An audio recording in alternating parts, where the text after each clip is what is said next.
It goes without question that A24 is one of the most unique studios today. It makes horror movies, it makes coming-of-age movies, it makes crazy movies, and it makes intense movies. It literally has it all. So today I'm ranking every A24 movie that I've seen from the worst to the best. So unfortunately for me, in last place is going to be 2020's On the Rocks. Now, I went into this with pretty high expectations because I was really looking forward to it. The trailer really sold me, but by the time we got into the film, I just could not get invested in the story, and by the end of the film, it kind of felt like a waste of time. Bill Murray isn't all that memorable in it, and I know lots of people love this one, never gravitated towards it like everyone else did. I wanted to love it, but for me, it was one of the biggest disappointments of last year, and it was one of my least favorite movies of last year. I could not get into the story, and I was extremely bored. Next is The Spectacular Now. I did not know this was an A24 movie when I watched it so many years ago. I am a sucker for these coming-of-age type of high school movies, and I was expecting something great out of this film, and we didn't get all that good of a movie, in my opinion. I know lots of people do love this film, do not hate me for it. I did not really enjoy it all that much. Shailene Woodley gets hit by a car. That's honestly kind of all I remember about it. Your trash, kid. Midsommar is one of the most obscure and unique movies I've ever seen. There was parts of this I really enjoyed, parts of this that haunted me to this day, and one of the strangest movies I've ever seen. Florence Pugh absolutely gives one of her best performances, if not her best performance. Something about this movie, though, just makes you feel on edge, and that's something I enjoyed about it. By the time the movie was over, I said to myself, that was one of the weirdest, strangest movies I've ever seen. I do not want to rewatch it ever. Not a bad movie by any means, just not one I gravitate to ever want to rewatch. Honestly, I'm trying to burn it away from my memory. Wow. Next up in honor of this video is The Green Knight. Now, I know everyone loved it, everyone's buzzing about this film. I'm in the minority here and saying it was okay, and the big reason for that is just because of how slow this film is. It never grabbed me and kind of pulled me into the story like I wanted to. I'm not going to lie to you, it put me to sleep for a little bit, and I don't fall asleep in movies all that often in theater. I wanted to love this one, and something about it is gravitating me to go back and rewatch it. I'm definitely going to see this again before it leaves theaters. It's just a little bit too slow. Great performances, stunning visuals. I love the visuals in this film. Fantastic cinematography. I'm hoping to get some awards for that. Just a story that never gravitated me and pulled me in the way I wanted to, and I'm a sucker for medieval time period timepieces. Dev Patel is absolutely fantastic. Joel Edgerton is great. I wanted to get sucked into the story and sucked into this movie. It just never did that for me, and I know for lots of people it did do that for them. It sucked them in and they invested them into the story. This one just didn't do it for me, unfortunately, and I don't care who you are. It's a confusing movie. Next up is the Best Picture nominee, Minari. I really wanted to love this one. I ended up enjoying it. Some career best performances for some of these actors and actresses. Fantastic cinematography. Something about A24 movies are just a little bit too slow for me when they go this route with the film. Great cinematography, great visuals, great performances. Just a story that I couldn't get invested in yet again.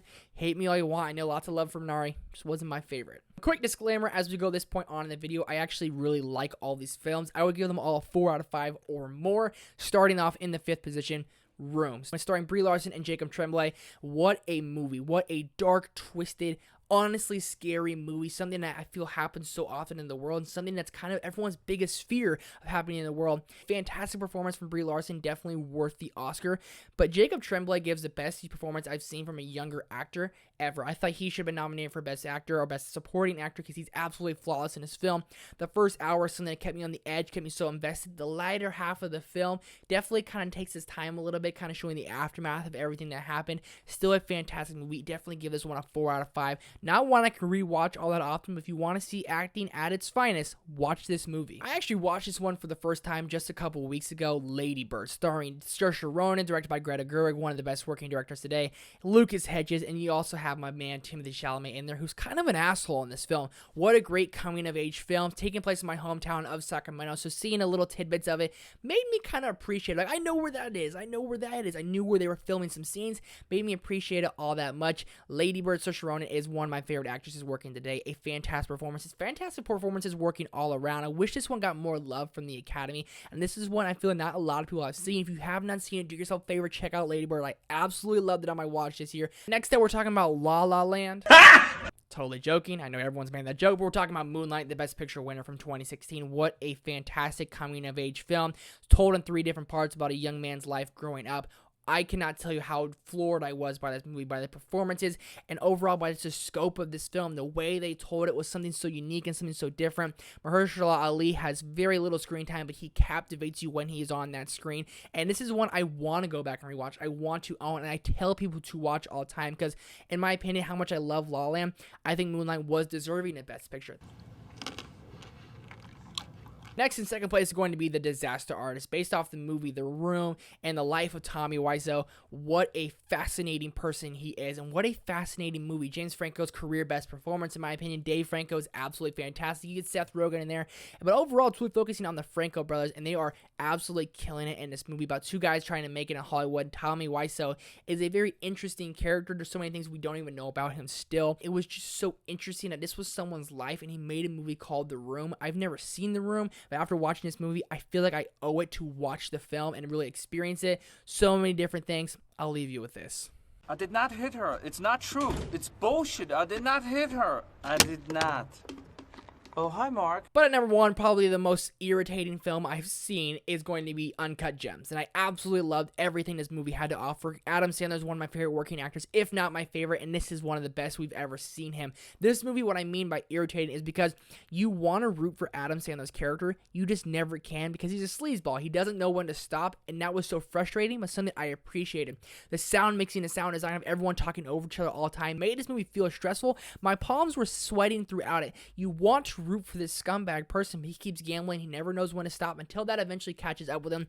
The best performance we've seen from an NBA player from Kevin Garnett, but Adam Sandler owns this role. Did not get nominated for an Academy Award. It is such a shame, but Uncut Gems is my favorite A24 movie, and that's my ranking of all 10 A24 movies that I've seen. Let me know what movies I should watch from A24 down below in the comment section. I know, like Good Time, The Lighthouse, Hereditary. I know those are some big movies I need to watch. Let me know any other movies I need to watch down below in the comment section. Want to explore more into A24. Thank you guys so much for watching. Well, let me know what your favorite A24 movies are. Hit the thumbs up button for me. Hit the subscribe button for me.